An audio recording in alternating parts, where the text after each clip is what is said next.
suatu orang yang sok merasa paling pinter, sok merasa paling penting, itu sebetulnya beliau bertuhannya belum pas. Kalau kita pakai tata cara agama, agama apa saja, kan seperti pakai pakaian orang lain. Kalau nggak kecilan ya kebesaran. Coba tuh. Kalau kita pakai pakaian kita sendiri kan pas. Ya, kita sebagai bangsa, sebagai manusia, tidak melarang Indonesia ada agama A sampai Z. Nggak melarang, tapi tempatkanlah pada tempatnya yang benar. Satu kolom Purwo itu ada 3 kunci. 1, 2, 3. Madya, pertengahan. Ini ada 2 kunci. 4 dan 5. Terakhir tinggal kunci 6, kunci terakhir. Nah, jadi orang ibadah, orang manembah, orang berbuat baik karena dipaksa, karena takut. Kalau orang Jawa kan enggak. Nek orang Jawa, ojo dengki, aja 5. Siji ojo dengki, loro ojo serakah, telu ojo cidro, 4 ojo dumeh, 5 ojo rumongso. Yang artinya 1 jangan dengki, 2 jangan serakah, 3 jangan bohong, 4 jangan sombong, 5 jangan sok merasa. Jangan merasa paling baik, jangan merasa paling benar, jangan merasa paling penting. Ojo dumeh, yang artinya ojo sombong, jangan sombong. Ojo dumeh duwe, ojo dumeh bisa, ojo dumeh isik enom, isik ganteng, isik ayu. Nah ini. Ojo cidro, jangan bohong. Kalau iya, iya, kalau tidak, tidak. Karena pilihan nanti hanya 1, 2 ini. Kalau iya apa tidak. Jangan serakah, jangan ngambil yang bukan miliknya atau yang bukan haknya. Jangan dengki, jangan ganggu ketentraman lain. Yang dimaksud lain tidak hanya manusia sama manusia, termasuk 4 alam nih. Nah, Bapak kula tertarik kalih ingkang sing terakhir wau. Ojo rumangsa wau. Nah, jangan merasa tadi. Nah, ketika saya keliling ke banyak sesepuh yang sudah menjadi guru, praktisi kesadaran, praktisi spiritual, itu tidak sedikit mereka yang dengan mungkin agak halus gitu, merasa bahwa ajaranku yang paling benar, di luar ajaranku salah dan keliru. Padahal bagi orang yang sudah bisa naker gitu ya, kasihan ya orang ini karena mungkin taunya dia cuma segitu saja gitu. Nah, bagaimana sih kita supaya kemudian tidak larut ke dalam keakuan gitu, merasa benar-benar adanya aku tuh karena diadakan gitu, supaya kemudian kita benar-benar hidup tuh, wah kita nggak bisa apa-apa tuh gimana Bapak? Gini ya, sebetulnya kalau saya mau mengutarakan secara umum ini, malu saya nanti gini, iya kalau nggak ada yang tersinggung. Kalau ada yang tersinggung kan, walaupun kita itu nyenggol-nyenggol tapi tidak sengaja. Tapi yang kesenggol, yang tersinggung kan sakit. Gini aja, kalau masih ada, ya maaf sebetulnya, sebelumnya saya maaf, ya semua para pemirsa yang sempat melihat wawancara ini, kalau masih ada suatu orang yang sok merasa paling pinter, sok merasa paling penting, itu sebetulnya beliau bertuhannya belum pas. Karena Tuhan itu sifatnya netral. Masih merasa paling baik, paling penting. Ngomong biasanya ngomongnya biasa-biasa saja dengan orang lain. Yang paling merasa paling penting, kurang keras suaranya, pakai toa. Itu kan merasa dia itu paling penting di atas segalanya. Kalau dibuktikan secara nyata, itu sudah melanggar aturan negara sebetulnya. Indonesia ini dasarnya Pancasila. Tidak boleh ada yang di atas Pancasila. Agama apa saja harus di bawah Pancasila, cara pengaturannya. Nah, ini yang salah. Kelihatannya sepele, tapi besar kesalahan ini. Satu, kesalahan pemerintah ini tidak hanya pemerintah sekarang saja. Sejak pemerintahan dulu. Sejak mulai republik, pemerintahan republik, presiden. Bapak Presiden Soekarno itu benar proklamator kemerdekaan.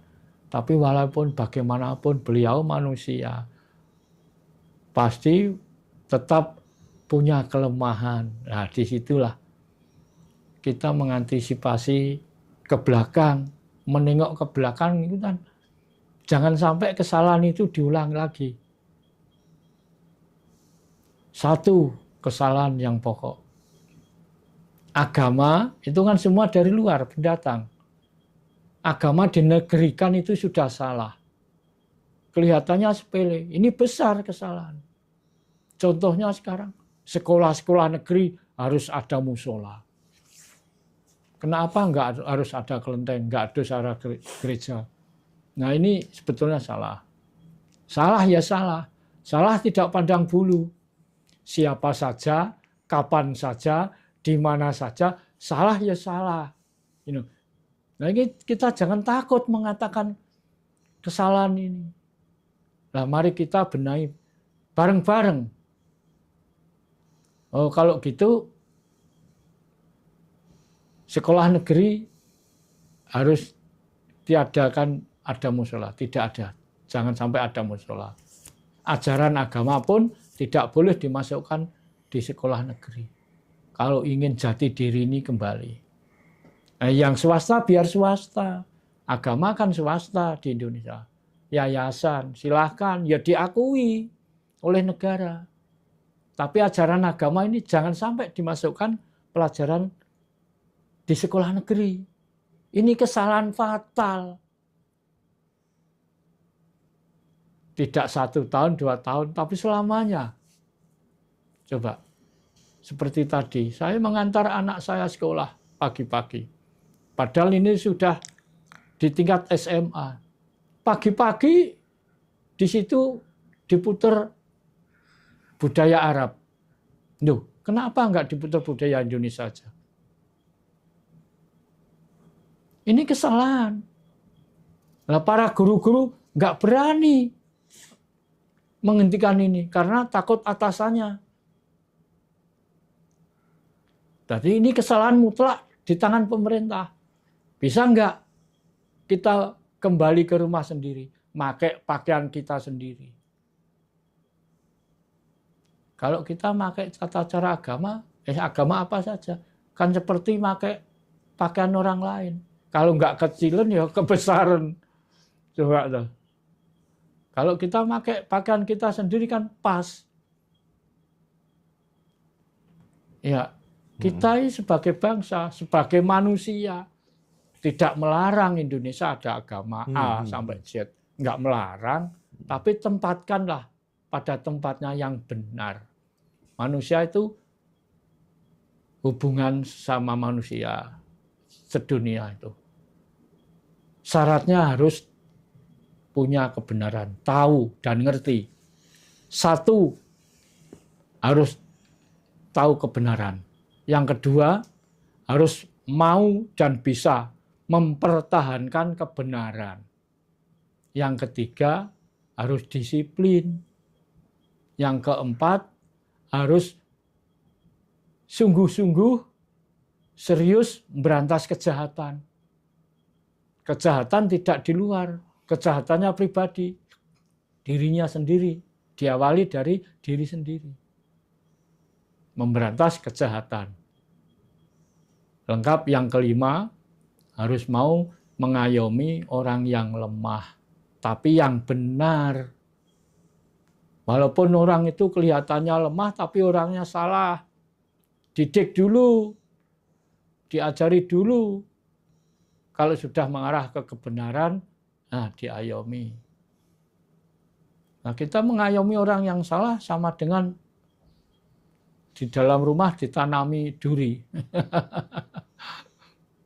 Tidak kena kita sendiri, kena anak cucu kita.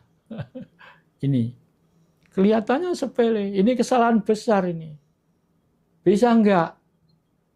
Karena di dalam negara ini ada masyarakat, ada penduduk, ada pimpinan. Nah, pimpinan ini bukan sekedar penguasa. Sekarang presiden. Nah, karena itu pemerintahan itu tidak hanya sekarang saja. Dulu zaman kerajaan, mulai sudah wiwitan sampai akhir Mojopahit. Semua pemerintahan pasti ada pro dan kontra. Pasti ada. Makanya sekarang manusia semakin banyak, jadinya gini, Indonesia ini.